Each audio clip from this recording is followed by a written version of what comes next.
My name is Kevin Berger, and I am the author of Atheism is Untenable. On this channel, I don't engage in apologetics. Instead, I apply the principles of polemics and skepticism to atheism and the claims made by atheists. This is justified nonetheless. Please like, share, subscribe, and turn on those notifications. Hello again, my tumbleweeds. I've said before that by defining the term atheism as an absence of belief, a lack of belief, non-belief, unbelief, or whatever, atheists are necessarily making the following argument. Premise 1, doxastic dispositions, or beliefs, manifest in reality as corresponding neural activity. Premise 2, the referent doxastic dispositions to which the descriptors for not BP, non-belief, and be not P, disbelief, or belief to the contrary, correspond, manifest as different neural activity. Conclusion, therefore, not BP does not equal be not P. Arguments are comprised of claims. So it is for the second premise that atheists incur a burden of proof because it is a claim. The issue that atheists consistently refuse to acknowledge is that the difference between non-belief and disbelief must be phenomenological, not a conceptual, lexical, linguistic, propositional, or semantic distinction. Yes, an absence of belief in a proposition and the presence of belief in its negation are conceptually distinct. Yes, non-belief, unbelief, etc., and disbelief are lexically distinct. Yes, I don't believe P and I believe not P are linguistically distinct. Yes, not BSP and BS not P are propositionally distinct.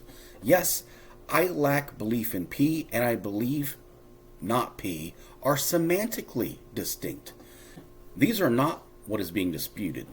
2, these do not substantiate a phenomenological distinction in doxastic dispositions. And 3, the phenomenological difference is the only thing that ultimately matters. If there's no phenomenological distinction between not BP and be not P, then per the principles of identity, indistinguishables, and mereology, it is the same neurological state, any conceptual, lexical, linguistic, propositional, or semantic differences notwithstanding.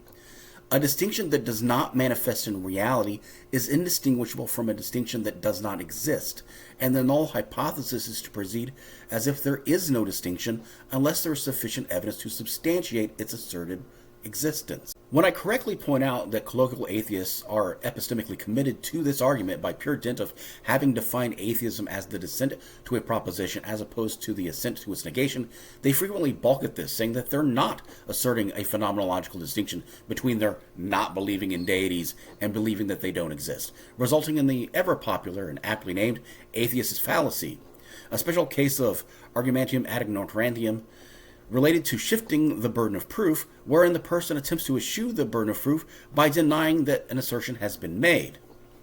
However, here's the problem. Premise 1, doxastic dispositions, beliefs, manifest in reality as corresponding neural activity. This is non-contentious. It is established fact supported by abundant evidence.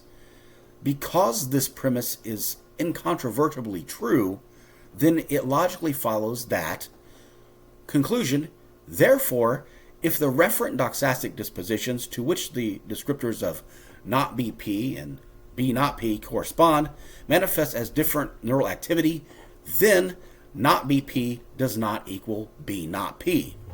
We now have a tautology, a statement that is necessarily true. If the first premise is true, and it is, then the conclusion must be true, and it is. Therefore, if there is a meaningful difference between the dissent to a proposition and the assent to its negation, it must be neurological, not merely conceptual, linguistic, or propositional. Therefore, the entirety of colloquial atheism legitimacy rests on the conditional phrase, if the referent doxastic dispositions to which the descriptors not be P and be not P correspond manifest differently. And that takes us right back to the original syllogism, where this conditional statement, the antecedent, is separated from the consequent, that non-belief does not equate to disbelief or belief to the contrary. That syllogism demonstrably is the argument to which colloquial atheist is epistemically committed. That second premise is the assertion that the colloquial atheist is obliged to make, and that is the assertion for which the colloquial atheist incurs a burden of proof. Because of what beliefs are, this is the inevitable obstacle for anyone, not just atheists, who chooses to define their disposition as a lack of belief. One cannot arrive at non-belief without making the above argument, and one cannot make the above argument without asserting the second premise. It's that simple.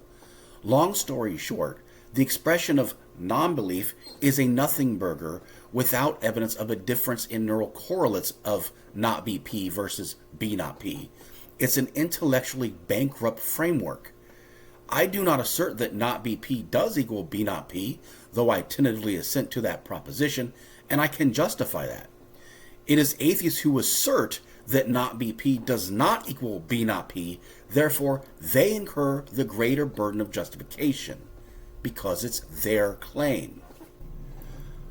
My thesis regarding non-belief is that non-belief's failure to substantiate a phenomenological distinction between the dissent to a proposition and the assent to its negation, combined with its neglect of doxastic involuntarism, its oversimplification of the complex, multifaceted nature of belief phenomenon, which is shaped by factors beyond evidence and reason over which subjects have no control, and the co-implication of willful action and the presence of belief, results in an intrinsic incoherence that justifies a provisional rejection of the concept of non-belief as an illusory subjective experience akin to free will, a framework erected in discourse to gain a dialectical advantage by maintaining the facade of justification and intellectual superiority without committing to any philosophical rigors necessary to legitimately achieve either.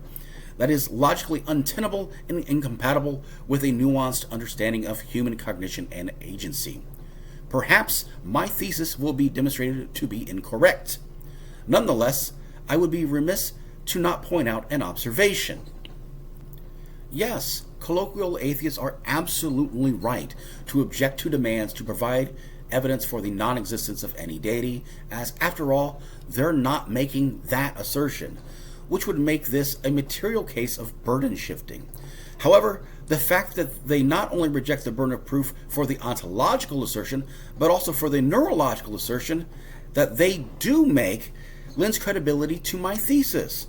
That they won't accept either burden of proof implies that this is the purpose for invoking non-belief in the first place. Until next time, remember, even if your beliefs aren't necessarily true, they may just be justified nonetheless.